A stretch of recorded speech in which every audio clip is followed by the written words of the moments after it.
গঙ্গোপাধ্যায় বাড়ির বড় কর্তা হাতের খবরের কাগজটা টেবিলের ওপর ছুঁড়ে দিয়ে তার স্ত্রীকে ডেকে বললেন, মেজ বউকে একবার ডেকে দাও তো।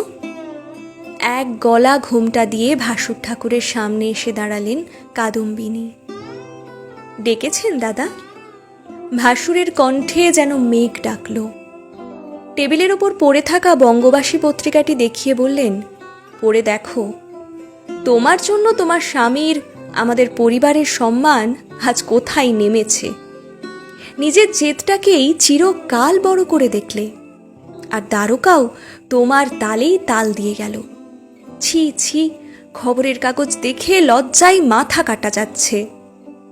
কৌতূহলের সঙ্গে পত্রিকাটি তুলে নিলেন কাদম্বিনী দেবী। প্রথম পাতাতেই চোখ আটকে গেল, কান মাথা ঝিমঝিম করতে লাগলো রাগে। কি নির্লজ্জ আক্রমণ, কি কুৎসিত কার্টুন! দ্বারকানাথ রূপী একটি ভেড়া, তাকে দড়ি বেঁধে ঘোরাচ্ছেন কাদম্বিনী। তার পাশে রসিয়ে রসিয়ে প্রকাশ করা হয়েছে তার খবর। রাত বিরেতে কলে যাওয়ার জন্য তুলনা করা হয়েছে বারবনিতার সঙ্গে। ফিস দিলেই শহরে মিলবে যুবতী ডাক্তারের সেবা। কি নির্লজ্জ ইঙ্গিত! রাগে অভিমানে চোখে জল এলো তার। একটা মেয়ে স্বাধীনভাবে বাঁচবে, ঘর সংসার সামলে পড়াশোনা করবে, তাতে সমাজের এত জ্বালা কিসের? তার স্বামী এতে সমর্থন দিয়েছে বলে এত কুরুচিকর আক্রমণ। আর বাইরে কাকে কি বলবেন? তার ভাসুর, তার শ্বশুরবাড়ির সকলেই তো অমনটাই ভাবেন।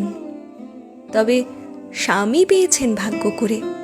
নারী উন্নতির ফাঁকা বলি না, মন থেকে বিশ্বাস করেন নারীদের শিক্ষা, নারীদের স্বাবলম্বী হওয়ার প্রয়োজনীয়তা। নিজের স্ত্রীর পাশে সর্বান্তকরণে দাঁড়িয়েছেন সব সময়। দোষ কি কাদম্বিনীর? 1883 খ্রিস্টাব্দে কলকাতা বিশ্ববিদ্যালয় থেকে প্রথম মহিলা স্নাতকের ডিগ্রি লাভ করার পর তিনি চেয়েছিলেন ডাক্তারি পড়তে। বাধা এসেছিল পদে পদে। প্রথমে সমাজ, প্রতিবেশী, আত্মীয় সকলে চমকে উঠেছিল। সে কি, মেয়ে পড়বে ডাক্তারি? সব ছেলেদের মাঝে একা শরীর নিয়ে শিক্ষা, ইজ্জত থাকবে সেখানে? সমাজ কি বলবে? চারিদিকে নেতিবাচক কথার মাঝে সায় দিলেন বাবা, তুই ডাক্তারি পড়, সমাজের ফালতু কথাই কান দিস না। মহিলা ডাক্তার খুব দরকার এই পোড়া দেশের।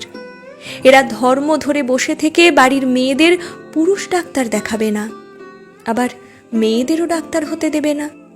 মাঝখান থেকে মরবে ঘরের মেয়েগুলো। ডাক্তারি পড়ার সময়ও নানা অসুবিধা। ছাত্রদের থেকে তার প্রতি আগ্রহ যেমন ছিল, টিপ্পনিও ভেসে আসতো সময় সময়। সে যেন অন্য গ্রহের জীব। সে প্র্যাকটিক্যাল ক্লাস কিভাবে করবে, স্টুডেন্টরা পরস্পরের শরীর চেক আপ করে। কাদম্বিনীর ক্ষেত্রে কি হবে?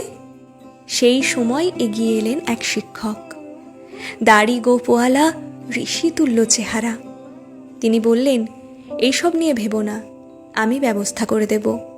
যে কোনো প্রয়োজনে এগিয়ে আসতেন তিনি, উৎসাহ দিতেন।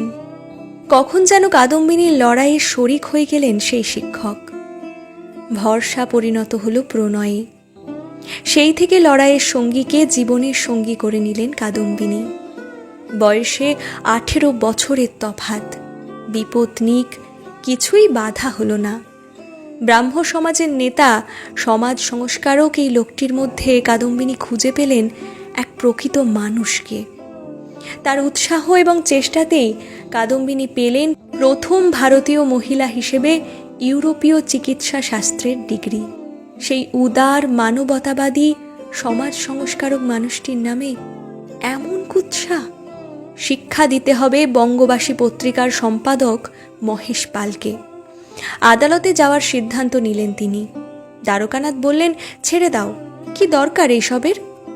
কিন্তু কর্তব্যে অটল কাদম্বিনী বললেন, না, এই লড়াই আমার নিজের জন্য নয়। বাংলার ঘরে ঘরে যেসব মেয়েরা শিক্ষার জন্য গুমড়ে মরছে, সমাজের ভয়ে এগোতে পারছে না, এই লড়াই তাদের জন্য, যাতে শিক্ষার জন্য এগিয়ে আসা নারীদের কেউ কলঙ্ক লাগাতে না পারে। এ লড়াই তার জন্য লড়লেন তিনি। মহেশ পালকে 100 টাকা জরিমানা এবং 6 মাসের কারাবাসের ব্যবস্থা করে তবে থামলেন। আইনের লড়াই জিতলেও সমাজের লড়াইয়ে জয়ী হওয়া অত সহজ ছিল না। রক্ষণশীল সমাজ রীতিমতো ঘৃণার চোখে দেখত তাকে। এমনই এক পরিবার ছিল কলকাতার রায়চৌধুরী পরিবার। গৃহকর্তা মনে করতেন মেয়েদের স্থান অন্দরমহলে, আধুনিক শিক্ষা বিগড়ে দেয় মেয়েদের। সেই পরিবারের আদরের কন্যা সন্তান সম্ভবা মেয়েকে নিজের কাছে আনিয়ে রাখলেন। একদিন রাত্রে প্রসব বেদনা উঠল। ধাইমা বলা ছিল, কিন্তু পরিস্থিতি জটিল হয়ে উঠল। মেয়ে তখন যন্ত্রণায় কাতরাচ্ছে। পরিবারের চিকিৎসকের ডাক পড়ল। তিনি পর্দার বাইরে থেকে শুনে শুনে নিদান দিতে শুরু করলেন।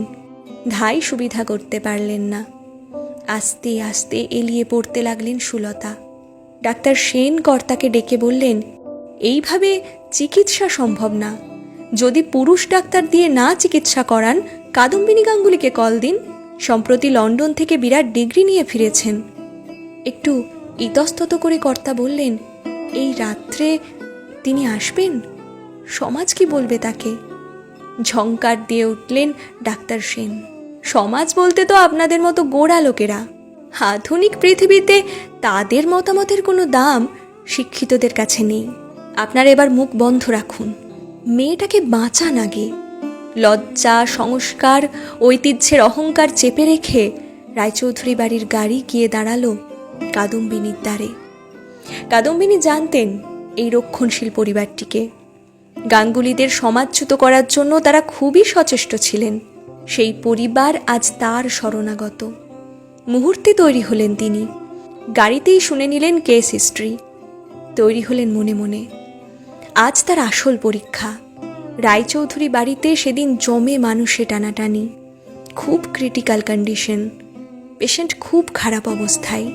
তিনি বললেন, আপনাদের গাফিলতিতে আজ এই পরিস্থিতি। পেশেন্টকে বাঁচানোর আপ্রাণ চেষ্টা করছি, কিন্তু বেবির কোনো গ্যারেন্টি নেই। অবশেষে বেরিয়ে এলেন ক্লান্ত কাদম্বিনী দেবী। ঘরের ভেতরে কান্নার আওয়াজ। না, সে দুঃখের কান্না নয়, কচি গলার কান্না, স্বস্তির কান্না। রায়চৌধুরী বাবু এগিয়ে এলেন। কাদম্বিনী গম্ভীর মুখে বললেন, আপনার মেয়ে সুস্থ আছে, বেবিও পুরো ফিট, নাতনি হয়েছে আপনার। প্রৌঢ়ের চোখে চকচক করে উঠল জল। আপনাকে যে কি বলে ধন্যবাদ জানাই। আশীর্বাদ করুন এ মেয়ে যেন আপনার মতোই ডাক্তার হয়। আপনার ফিস কত দেব মা? হঠাৎ আবেগে রুদ্ধ হয়ে গেল কাদম্বিনীর গলা। ফিস দিতে হবে না, যেটা বললেন সেটাই করুন। মেয়েটাকে শিক্ষা দিন, বিকশিত হতে দিন কুড়িগুলোকে। হুশ করে বেরিয়ে গেল কাদম্বিনীর গাড়ি। এই হলেন কাদম্বিনী, সমাজের কলঙ্ক মেখেও সংকল্পে অটুট। রক্ষণশীল পরিবারের মহিলাদের অসুস্থতার ডাক পেলেই তিনি যেতেন রাত বিরেতে। চিকিৎসার বিনিময়ে সংকল্প করিয়ে নিতেন মেয়েদের শিক্ষা দেবার। তার আদর্শে অনুপ্রাণিত হয়ে বহু নারী এগিয়ে এসেছেন নিষেধের বাধা ঠেলে। এগিয়েছে সমাজ, এগিয়েছে দেশ। আজ ভারতের যত মহিলা চিকিৎসক, সবার কাছে তিনি ভগীরথ, পথপ্রদর্শক। কাদম্বিনী গাঙ্গুলি শুধু চিকিৎসক নন, এক লড়াই, এক সংস্কারক, এক প্রেরণা।